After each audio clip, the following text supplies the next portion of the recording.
Nós continuamos o trabalho que Deus deixou para nós. Beth está aí, gente. A Beth aqui é um negócio. Vocês estão sentindo a presença de Deus? A irmã Beth está aí, entendeu? Brincadeira, Beth é uma grande amiga, ela é santa, das irmãos aí da. Ai meu Deus, me perdoe que a minha cabeça está ali. Carla, né? A Carla passou por um processo, meus. Você não queira saber, né, Carla? Nós nos conhecemos, a Carla era diferente. Mas, Carla, Deus assim, ajeitou, né? Seu cabelo está lindo. Lindo, lindo, lindo. Quem conhece a Carla sabe exato, né, Beth? Sabe exato, se eu tenho um cabelo desse, Carla, eu já estava pregando fora do país, já, nos Estados Unidos. Mas Deus não dá asa à cobra, né? Então, Deus abençoe a sua vida, cara, em nome do Senhor Jesus. Eu vou esquecer nomes, irmãos. Eu estava esquecendo o nome do meu filho, né? Porque foram situações um pouco pesadas para nós e a gente ficou meio com uma sequelazinha, entendeu? Mas tudo está chegando no lugar, graças a Deus. Amém? Amém? Amém? Quero que você abra sua Bíblia comigo nessa referência de difícil acesso que é Gênesis, capítulo de número 1 e o verso de número 1 também. Aleluia. Eu queria ler Romanos, pastor Gerardo, capítulo 1, verso 16, mas chegou aqui, o Gerson começou a dirigir o trabalho, e aí o coração foi mudando, Deus foi trabalhando, né? E é uma bênção, né? Deus abençoe o nosso irmão Gerson, o nosso futuro ministro do Evangelho. Amém. Não tem para onde correr, não. Filho de peixe ainda é peixinho, tá? Ah, não, filho de crente não é crentinho, só se for na sua casa. Na minha casa, os meus filhos é tudo crentinho. Não são crentinhos, não, são crentinhos, né? São. O pequenininho lá, outro dia a avó, ele dorme com a avó, né? Se eu contar só pra você, ele dorme com a avó. Aí, essa brincadeira toda, a avó acordou cedo que ela dá café na igreja, né? Para os irmãos da escola dominical. Aí ela 5 horas da manhã, aí ele viu mexer, ele acordou também. Aí ela falou: não, meu filho, pode dormir, tá vendo? Não, vovó, a senhora vai lá na escola monical, que eles chamam de monical, né? Que é a escola dominical. A senhora vai lá na escola monical, você vai esquecer de mim e eu vou com a senhora também. Então ficou dormindo no banco até 8 horas da manhã, onde começava a oração, para 8h30, 9 horas ter a aulinha dele. Então, essa criança lá gosta de igreja. Teu filho tem que gostar de igreja.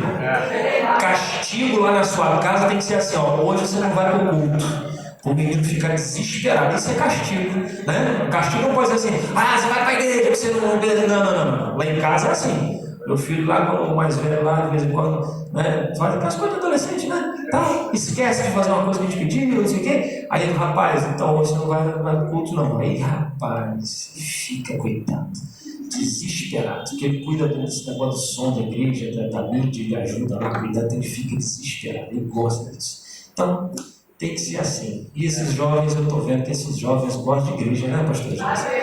Eles gostam de igreja, né? É isso aí, que Deus abençoe. Gênesis capítulo 1, verso 1, quem achou de aleluia? Aleluia. Como é que está escrito aí? 1, 2, 3. No princípio criou Deus os céus e a terra. Como é que é? Repete para mim, vamos lá? No princípio criou Deus os céus e a terra. Você crê que esta é a palavra de Deus? Então sente-se aí dando glória bem bonito para Jesus. Deixa eu ver, deixa eu ver aqui. Isso, pronto. Queridos, a palavra de Deus que nós acabamos de mencionar, eu acho que é um dos textos mais conhecidos que nós temos na Bíblia, né? É o primeiro versículo do texto bíblico. Tem gente que já, quando começa a sua leitura da Bíblia, eu acho que já nem presta mais atenção, né? Já vai para por exemplo, não, você está errado, porque é tão batido, né? Vamos dizer assim, que a gente às vezes acha que é só isso, né? O que o texto quer dizer? Que Deus criou no princípio e tal. Mas na verdade, quando Moisés, e quem escreveu isso aí foi Moisés, ele escreveu em hebraico, né? Quando ele escreveu esse texto, ele tinha, obviamente, uma orientação da parte de Deus. Ele não escreveu porque quis escrever. Ele não escreveu porque ele acreditava que Deus havia criado os céus e a terra, e por isso ele falou: não, vou escrever então que Deus criou os céus e a terra, e se tiver errado, depois alguém que vier com mais unção e inspiração corrige. Não, não foi isso. Deus falou a Moisés no Monte Sinai, e Moisés escreveu 5 livros livros da Bíblia. Os 5 primeiros livros da Bíblia. E é algo tão assim assustador que o último livro do Pentateuco, ou seja, o Deuteronômio, ele mostra e fala, registra, melhor dizendo, a época da morte de Moisés. E os rabinos, os estudiosos, os mais conservadores, até mesmo cristãos conservadores, teólogos, eles entendem e acreditam que Deus realmente revelou a Moisés que ele iria falhar, e mesmo assim Moisés não se desviou do caminho, falhou e escreveu acerca da sua própria morte.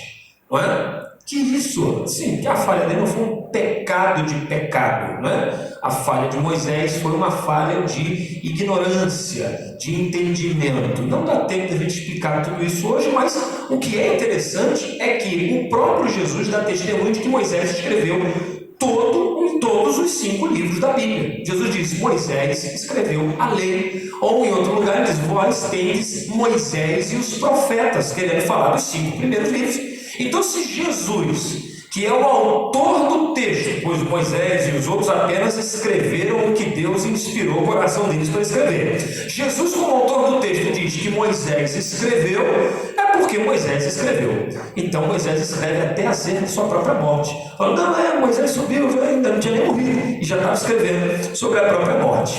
Então, veja como esse texto é profundo. O primeiro texto da Bíblia, então, não é escrito por acaso, apenas para mostrar para a gente que Deus um dia resolveu criar todas as coisas que nós conhecemos e milhões de outras coisas que nós não conhecemos. Eu estava assistindo um vídeo do pastor Adalto Lourenço, e ele estava mostrando, ele é cientista, então ele gosta de física e essas coisas, e astrofísica, ele é mais astrofísica, e ele estava mostrando o tamanho das estrelas. Ele estava comparando porque o Sol é de uma quinta grandeza.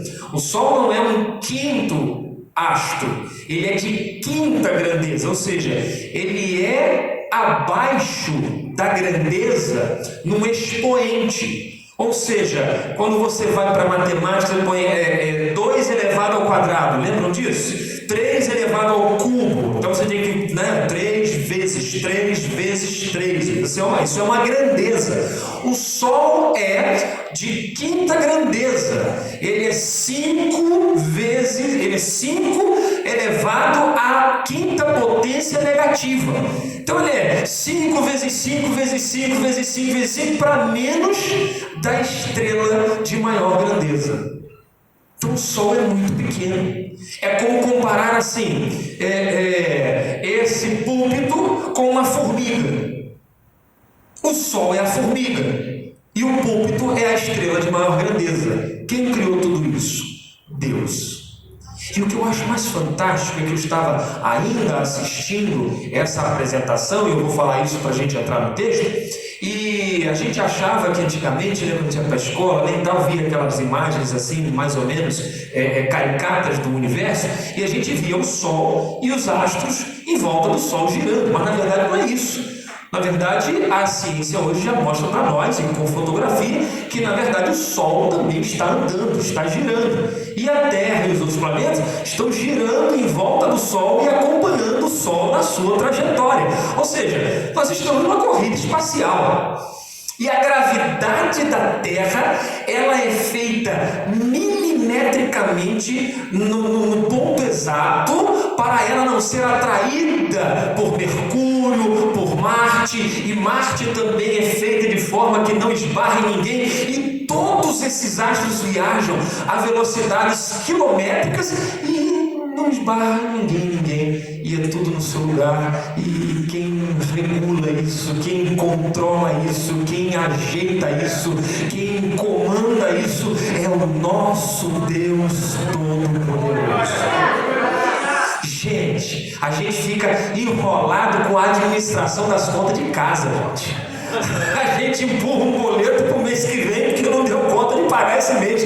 Deus está gerindo os universos, que eu sou obrigado a falar isso, os universos, as galáxias, está gerindo planetas e também todos os micro-organismos que estão aqui no chão. Ele os alimenta, os sustenta, os dá vida, e nós só podemos nos render à sua glória e dizer: muito obrigado, meu Deus.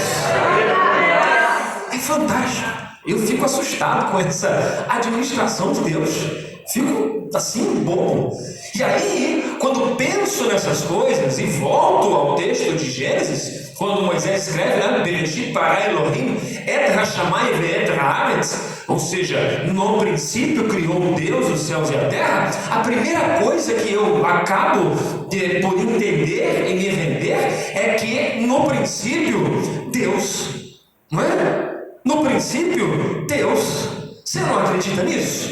Eu acredito. Ou seja, parece que Moisés está querendo deixar claro para a gente que somente Deus é quem sabe o princípio das coisas. Por isso ele diz: olha, quando Deus entendeu que era para ser o princípio, ele criou os céus e a terra. Aleluia. Quando ele quis, ele achou assim: não, agora é o ponto zero e eu vou criar todas as coisas. Ele resolveu criar, e como eu já expliquei agora atrás, tudo está dando certo. Dá um sorriso para quem está perto de você rapidinho e diga para ele: está dando tudo certo.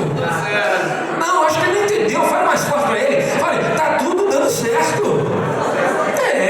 Não, o cometa Halley de 73 anos, 75, não me lembro, passa aí, né? E o pessoal que viu, quem viu, quem não viu, agora só Jesus, né? Acho que só os que está nascendo hoje que vai ver, né? Que acho que falta 61 anos para ele passar ainda, não sei.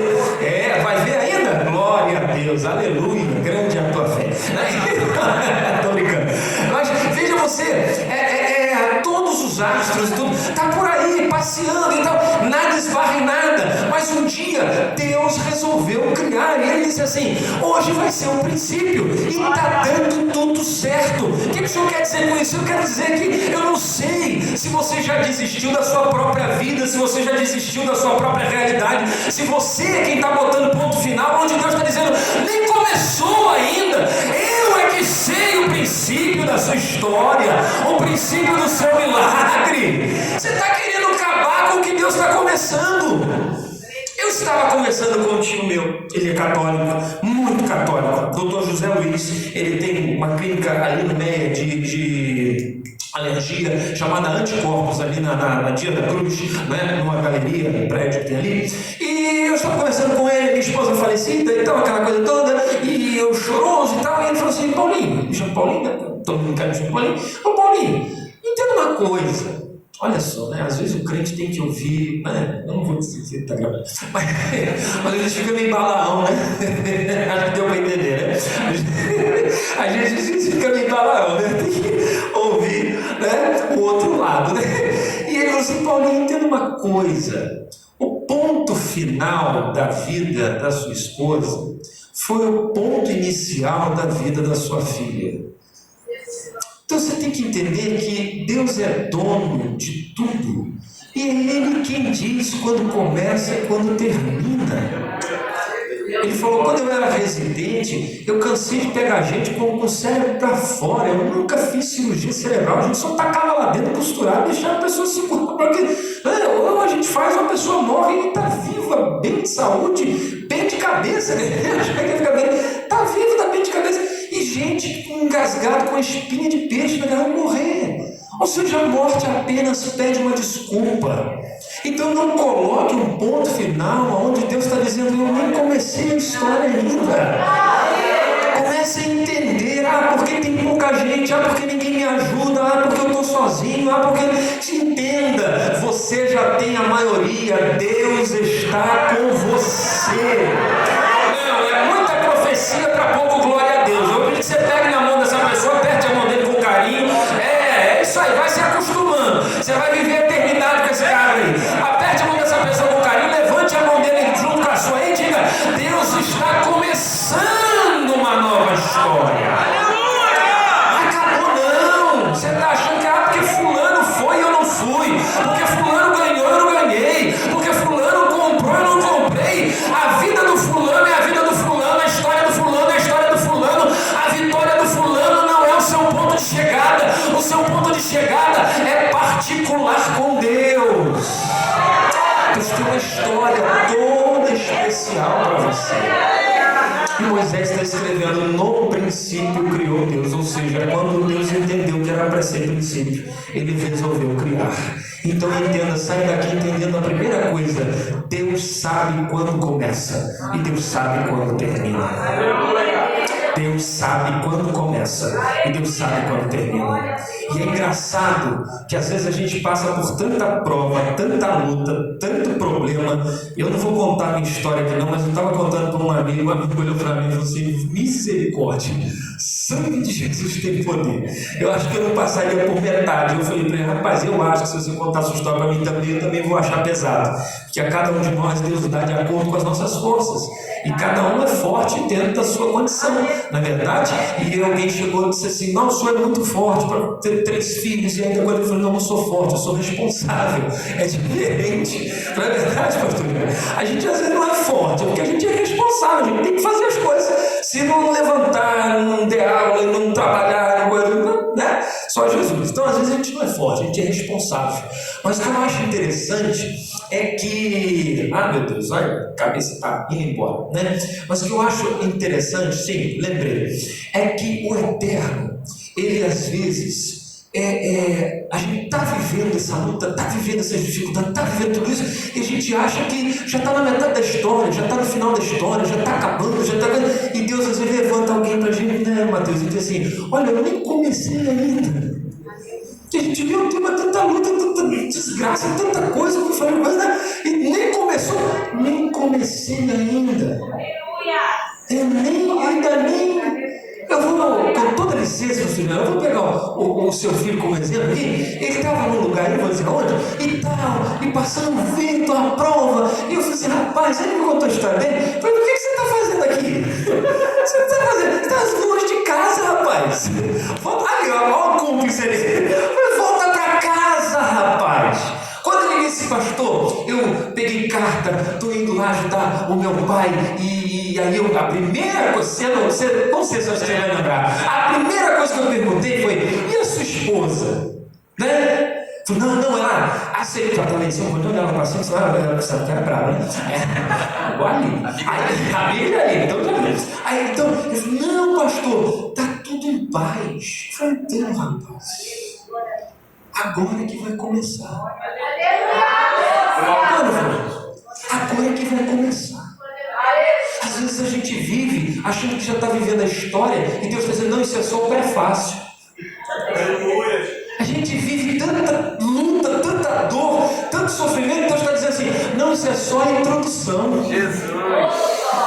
Tem prefácio, apresentação, prelúdio. E Deus é tradicional. Verdade. Deus não faz nada igual a gente hoje em dia faz. Aperta o botão, já está pronto. Vai no Google, pesquisa lá um artigo e copia e troca umas palavras e manda para a faculdade. Deus não faz isso. Deus senta, analisa, pondera, pensa, questiona. Quando ele vê que tudo vai redundar na glória do nome dele, aí ele começa a obra dele. Entenda que para você nascer, Deus sentou lá na eternidade. Você não está aqui por acaso. Você está aqui porque Deus pensou em você. Lá na eternidade Ele viu que a sua história glorifica o nome dele de alguma forma, de alguma maneira. O teu nome, quando aparecer, ninguém vai lembrar que é você, mas vai lembrar assim, vai dizer assim: gente, mas é fulana, será que é? Então é Deus. Não pode ser outra coisa, é Deus. Para botar lá, é Deus quem faz isso. Você acredita nisso? Você acredita nisso? E aí a Bíblia diz que no princípio criou Deus. Olha que coisa linda. Deus resolveu criar no princípio. E olha que coisa fantástica. Ele não pediu ajuda aqui. E essa primeira criação, esse primeiro Bereshit, né? Ele não pede ajuda. Ele simplesmente resolve criar. Por quê? Porque Ele é Deus. Por que Ele resolveu fazer isso na sua vida? Porque Ele é Deus. Não, mas Ele tinha que me pedir. Ele licença, ele tinha que me pedir: ô vaso, você vai questionar o oleiro por que te fez assim? Você não tem condição de se fazer. Se você se fizesse, você podia dizer para Deus: olha, não mete a mão aqui porque eu sei me fazer. Mas você não tinha condição nem de sair do monturo aonde você estava. Foi Deus que abriu um espaçozinho na agenda e disse assim: hoje eu vou ali naquele montinho de barro ali perto do lixão, eu vou tirar um pedaço de barro ali que vão chamar ele no futuro de Paulo Judeu, e eu vou jogar na roda aqui e eu vou fazer. E não adianta o tal do Paulo Judeu questionar como é que eu faço, porque ele não tinha poder nem de sair do monturo do lixão. Na verdade, fui eu que tirei ele, e por isso que a irmã Ana, cheia do Espírito Santo, com o neném no colo, balançando para lá e para cá, dizia: ah, este é o nosso Deus, que tira do monturo do lixo necessitado e coloca sentado entre os príncipes. Quem era eu e você? Desculpe a falta do português, quem éramos nós? Quem éramos nós? E hoje a gente quer: não, Senhor, não vou. Não, Senhor, não quero. Não, Senhor, não faço. Ah, não faz não. Toda vez que você diz não para Deus, perdão, Deus enxerga uma rachadura. Toda vez que você faz uma resistência contra Deus, Deus vai enxergando uma rachadura. Algumas são externas e não prejudicam o produto interno, e dá para Deus passar uma massa nova por fora para não agredir a estética. Agora tem rachaduras que são profundas e elas prejudicam o produto interno, ou seja, faz vazar o que você tem de Deus na vida, e aí Deus é obrigado a pegar você, te quebrar e te fazer um vaso novo. Jesus! Que tipo de rachadura você está produzindo na presença de Deus? Quantos nãos você já deu para Deus? E fica esperando o sim de Deus? Ele vai te dar o sim. A boa notícia é essa: Ele vai te dar o sim, mas primeiro Ele vai te quebrar, vai te amassar, vai te fazer um vaso novo. E depois que você estiver do jeito que Ele quer, e você estiver dizendo sim para Ele, aí Ele vai dizer sim para você. Eita, agora não dá para dar glória, agora fica mais difícil, né? Pois é, toda vez que a gente olha para Deus e diz: não dá, a minha saúde, não, a minha perna dói. Irmãos, eu vi a irmã Sueli vir para a igreja de cadeira de roda. E eu vi esse povo carregar a irmã Sueli na cadeira de roda, subir de escada. E eu não lembro de ela ter faltado o culto porque estava com preguiça ou porque... Não, ela botava esses meninos para ralar e dizia: não, eu vou para a igreja, vocês se viram, porque eu quero estar na igreja. Não é? Então, qual é a nossa desculpa? Qual é a nossa desculpa? Qual é a sua desculpa hoje? Estava conversando com a moça que faz faxina na casa do irmão Fernandes, que é a residência que eu fico aqui quando venho para o Rio de Janeiro. E eu estava conversando com ela, assim, pensando nos meus problemas, e ela disse: pastor, meu pai me estuprou quando tinha 10 anos de idade. Eu falei: menino, ele não tem problema nenhum não. Estou feliz, deixa eu do jeito que eu estou. Às vezes a gente pensa que os nossos problemas, os nossos traumas...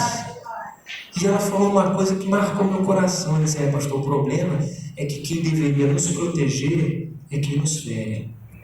E por isso que às vezes as feridas são tão profundas. Mas eu louvo a Deus que você aceitou Jesus. Quando você aceitou Jesus, Deus fez um Bereshit bara Elohim na sua vida, ou seja, Ele começou uma história nova, um princípio novo, e criou em você um espírito reto. Encheu seu coração do Espírito Santo, aleluia. E hoje você está aí, lembra da dor, mas a dor não te oferece mais mágoa, não te oferece mais dor. Você lembra. Lembrar é normal, a gente tem memória para isso, a gente não é robô que deleta e acabou. Você lembra, mas não lembra mais com dores. Se quiser, eu passei por aqui, mas aqui está a pedra, ó. Aqui está a pedra. E aqui é Betel, o lugar que era para ter dor na minha orelha, porque eu dormi com a cabeça na pedra, não tem mais. Aqui tem uma coluna com azeite, marcando o lugar onde eu fui vitorioso. Alguém leu Josué? Foi você que leu Josué? Não, foi. Quem leu Josué? Foi você que leu Josué, perdão, me perdi. Mas eu lembro quando Josué, por exemplo, passa no Rio Jordão, que a arca está indo, o que acontece? Eles param no meio do Rio Jordão e Deus diz assim: tira 12 pedras do meio do rio e bota cá fora, e pega 12 pedras de fora e bota aqui dentro, porque se contar ninguém vai acreditar. Se contar que o povo passou a pé junto, ninguém vai acreditar. Então pega a pedra mesmo que não tem dentro do rio e bota dentro do rio, e pega a pedra que só tem dentro do rio e bota cá fora aqui do rio, para quando alguém passar por aqui dizer: ué, mas como é que pegaram essas pedras? Vamos dizer assim: isso aí foram os filhos de Israel. Deus segurou o rio lá em cima e eles passaram a pés enxutos. Mas o que eu acho interessante, e o caminho para encerrar, porque a hora já se vai, é que a Bíblia diz que no princípio criou Deus o quê? Os? Tá fraco, não acredito, você não sabe o que você criou os? E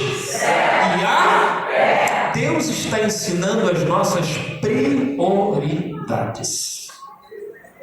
E nós vamos orar já, porque as nossas prioridades estão meio invertidas hoje em dia. Eu converso com algumas pessoas e nunca se viu tanto escândalo, né, irmãos? Na igreja, né? Nunca, parece que o pecado se tornou amigo da igreja. O pecado agora é um amigo da igreja. Ele vem e ele fica escolhendo: quem que eu vou derrubar hoje? Hoje eu vou derrubar um fulano de tal. Tal. E pecar se tornou algo normal. Se tornou algo natural. Não. Divorciar na igreja se tornou algo natural. Divorciar. A mulher ficou gorda, divorcia. O marido ficou careca, divorcia. A mulher ficou feio, divorcia. Divorcia. Está tudo assim, normal. Eu quero repreender esse espírito maligno no meio da nossa mocidade. Eu vou repetir porque eu acho que você não ouviu o que eu disse. Eu quero repreender esse espírito maligno no meio da nossa mocidade. Porque a gente às vezes fica só trabalhando com os velhos, nada contra os velhos, eu não estou velho, não estou velho também. Eu tenho 15 anos, vou fazer 16 já, mas olha só, eu achei que eu não ia ficar velho, fiquei velho. Né? Então, mas a gente fica às vezes trabalhando com aquelas pessoas que a gente acha assim: não, vai produzir, vai tal, e esquece que na verdade a gente tem que começar a trabalhar com os adolescentes, com os jovens, etc. Eu cheguei na congregação, em algumas congregações eu já dirigi, mas a última que eu dirigi foi lá em Usina Pureza, e lá quem dirigia os jovens era nada contra o jovem aqui, mas era um jovem muito jovem, entendeu? Era um jovem assim, muito jovem para a juventude que nós tínhamos lá, que a juventude madureira é uma juventude, mas é uma juventude mais, né, tá. Aí eu cheguei e falei: não pode. Peguei a velha mais velha do conjunto da senhora e falei: a senhora vai dirigir os jovens. Que é isso, pastor? Eu falei: que os jovens têm que aprender o que é ser assembleano. E aqui a maioria não sabe o que é ser assembleano, mas a senhora está aí, a senhora conhece a Assembleia de Deus 50 anos atrás. Então eu quero que a senhora perturbe o ouvido dos jovens para eles entenderem o que é a Assembleia de Deus 50 anos atrás. Porque não são as inovações, né? Mas a gente tem que se modernizar sempre. A gente tem que ter um telão, tem que ter um microfone, tem que ter um saxofone bom para tocar, tem que ter uma guitarra boa, né? Um tênis bonito também, confortável, né? Tem que ter tudo isso. Mas a gente não pode ficar inovando. As inovações são perigosas. Como já foi dito aqui, pintar a parede da igreja de preto, Deus me livre. Nada contra os pretos, né? Minha esposa era pretinha.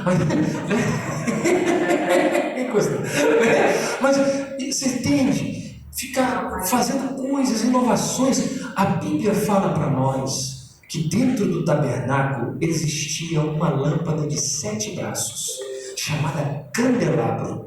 E ali dentro não tinha outra iluminação, não tinha outro tipo de iluminação para você fazer o serviço, senão aquele único candelabro de 7 braços. E o que é interessante é que as laterais do tabernáculo, tanto de um lado quanto de outro, e aqui do lado de trás, aí já ficava mais para o Santo dos Santos, mas eram tábuas revestidas de ouro.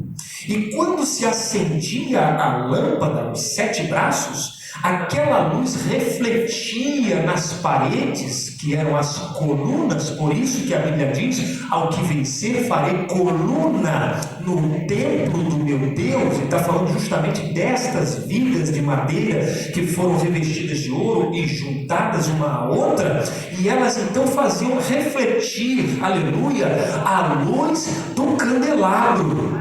E nenhuma luz lá de fora